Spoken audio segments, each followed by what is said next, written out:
ইফতার মাহফিল সম্পর্কিত যে সমস্ত আলোচনা সবাই এখানে আমাদের আলেমে দ্বীন আছেন, ওনারা করবেন। আমরা রাজনৈতিক দুই একটা কথা বলেই সময় ও সংক্ষিপ্ত বক্তব্য শেষ করব। বাংলাদেশের ইতিহাসে এই ভূখণ্ডের স্বাধীনতা প্রাপ্তির আগে থেকেই, এমনকি পাক ভারত উপমহাদেশের স্বাধীনতা সংগ্রামেও ছাত্র আন্দোলনের ভূমিকায় ছিল প্রধান ভূমিকা। স্বাধীনতা সংগ্রামে, গণতান্ত্রিক অধিকার আদায়ের সংগ্রামে এবং মানুষের স্বাধিকারের সংগ্রামে সবসময় ছাত্র আন্দোলনের ভূমিকায় সবচেয়ে প্রাধান্য পেয়েছে এবং এটা ঐতিহাসিক গুরুত্ব অনেক। বাংলাদেশের বর্তমানে যে ফ্যাসিবাদ মুক্ত পরিবেশে আমরা এখন কথা বলছি, সেই পরিবেশ নিশ্চিত করার জন্য সবচাইতে বেশি এবং গুরুত্বপূর্ণ ভূমিকা রেখেছে গণ অধিকার পরিষদের পূর্বতন ছাত্র অধিকার পরিষদ। তারাই ফ্যাসিস্ট হাসিনাকে তাদের দাবি মানতে বাধ্য করেছে, কিন্তু শান্তিপূর্ণ আন্দোলনের মধ্য দিয়ে। অবিরাম তারা হামলার শিকার হয়েছে, মামলার শিকার হয়েছে। নুরুল হক নূরের শরীরের কাপড় যদি খোলা হয়, তাতে শুধুমাত্র আঘাতের চিহ্ন ছাড়া আর কিছুই পাওয়া যাবে না।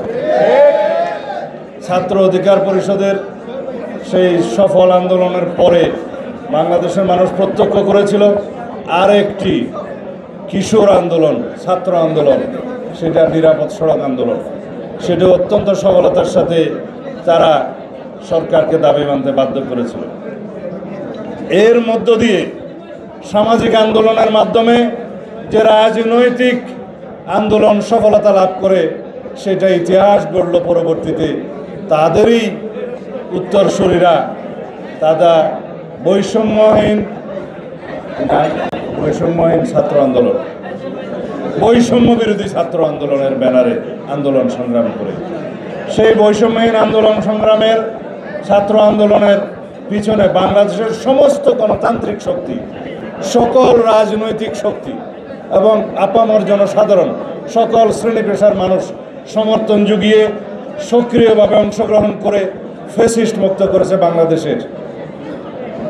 এই অবস্থায় আমরা ভবিষ্যৎ বাংলাদেশ কিভাবে দেখতে চাই তা তারা চিত্রাঙ্কন করে গিয়েছে।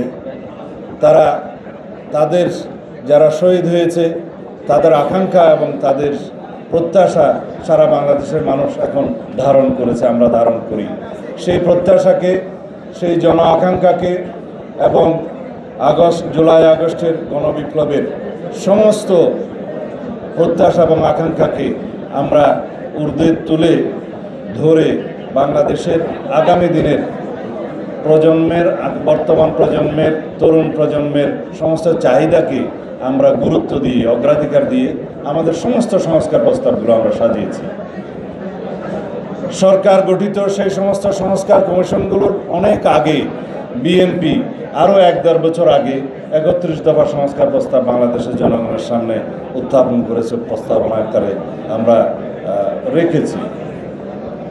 তার সাথে বর্তমান সংস্কার কমিশনের রিপোর্টগুলো যেগুলো এসছে, কিছু কিছু হয়তো নতুন প্রস্তাব এসছে, কিছু কিছু প্রস্তাবের সাথে আমরা হয়তো সবাই একমত নাও হতে পারি, কিন্তু অধিকাংশ প্রস্তাব বাংলাদেশের জনগণ ঐক্যমত পোষণ করবে বলে আমরা বিশ্বাস করি। সেই প্রস্তাবগুলোর উপরে যে সমস্ত প্রস্তাবগুলো আমরা হাতে পেয়েছি, হার্ড কপি পেয়েছি, সফট কপি পেয়েছি, সংস্কার কমিশনের সেই প্রস্তাবগুলোর উপরে আমরা আলাপ আলোচনা করছি, বিশ্লেষণ করছি। আমরা অতি শীঘ্র আমাদের রিপোর্টগুলো আমরা সংস্কার কমিশন, জাতীয় ঐক্যমত্য কমিশনের কাছে প্রদান করব, তারপরে আলাপ আলোচনা হবে। কিন্তু এইখানে আমাদের একটা বিষয়, সংস্কার প্রস্তাবে ঐক্যমত পোষণ করা এবং ঐক্যমতের ভিত্তিতে, জাতীয় ঐক্যমতের ভিত্তিতে সেই সংস্কারগুলো আমরা গ্রহণ করা, সেগুলো বাস্তবায়ন করা, এগুলো দীর্ঘ সময়ের ব্যাপার। এটা স্বল্পমেয়াদী, দীর্ঘমেয়াদী, মধ্যমেয়াদী সংস্কার বাস্তবায়নের বিষয়।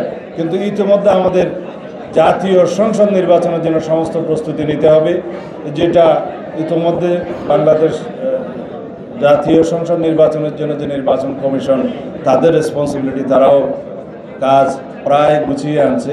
তাদের বক্তব্য অনুসারে আগামী ডিসেম্বরকে সামনে রেখে তারা তাদের কর্মকাণ্ড নির্বাচন অনুষ্ঠানের জন্য জাতীয় সংসদের তারা এগিয়ে যাচ্ছে। তো এখন কিছু কিছু বিষয়ে বিতর্ক উঠছে, কোন নির্বাচন আগে, কোন নির্বাচন হওয়া উচিত। এই বিষয়ে আমরা আমাদের প্রস্তাবনা এবং মতামত বিভিন্নভাবে সরকারের কাছে, প্রধান উপদেষ্টার কাছে, জনগণের কাছে উত্থাপন করেছি। জুলাই গণ অভ্যুত্থানের আকাঙ্ক্ষা ছিল এই দেশে স্বৈরাচার মুক্ত হয়ে গণতান্ত্রিক শক্তিশালী একটি গণতান্ত্রিক রাষ্ট্র বিনির্মাণ করা এবং জন আকাঙ্ক্ষাকে আমরা ধারণ করে সেই রকম একটি রাষ্ট্র বিনির্মাণ করা, যেখানে থাকবে না কোনো বৈষম্য, সাম্যের ভিত্তিতে একটি গণতান্ত্রিক এবং ন্যায় বিচারের বাংলাদেশ প্রতিষ্ঠিত হবে স্বাধীনতার ঘোষণাপত্রের চাহিদা অনুসারে এবং বর্তমান প্রজন্মের চাহিদা অনুসারে, তাদের প্রত্যাশা অনুসারে একটি শক্তিশালী বৈষম্যহীন গণতান্ত্রিক রাষ্ট্র বিনির্মাণের জন্য তারা ব্যাপকভাবে সংস্কার চায় এবং সেই সংস্কারের সাথে আমরাও একমত হব ইনশাআল্লাহ। যে সমস্ত সংস্কার জনকল্যাণমুখী হবে এবং দেশের জন্য কল্যাণকর হবে, এখানে কোনো সন্দেহ নাই। সুতরাং এই সংস্কার আলাপ আলোচনা প্রস্তাব গ্রহণ করা এগুলো চলতে থাকবে, কিন্তু আমাদেরকে জাতীয় সংসদ নির্বাচনের জন্য একটি সিদ্ধান্ত নিতে হবে। সেই জন্য আমরা রোড ম্যাপ চাই। সেই রোড ম্যাপের প্রত্যাশা আমরা করেছি, বাংলাদেশের জনগণ করে। প্রধান উপদেষ্টার কাছে আমরা সেই বিষয়ে আমাদের সমস্ত আর্জি আমরা আলাপ আলোচনা করেছি, তিনি আমাদেরকে আশ্বস্ত করেছেন। শুধু একটি মাত্র বিষয়ে আমরা পরিষ্কার হতে চাই, তা হলো মাননীয় প্রধান উপদেষ্টা খুব শিগগিরই জনগণের চাহিদা অনুযায়ী জাতীয় সংসদ নির্বাচনের জন্য একটি পরিষ্কার রোডম্যাপ প্রদান করবেন। আপনাদের সবাইকে ধন্যবাদ। আসসালামু আলাইকুম।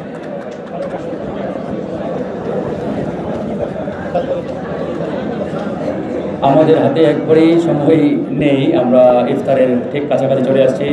এ পর্যায়ে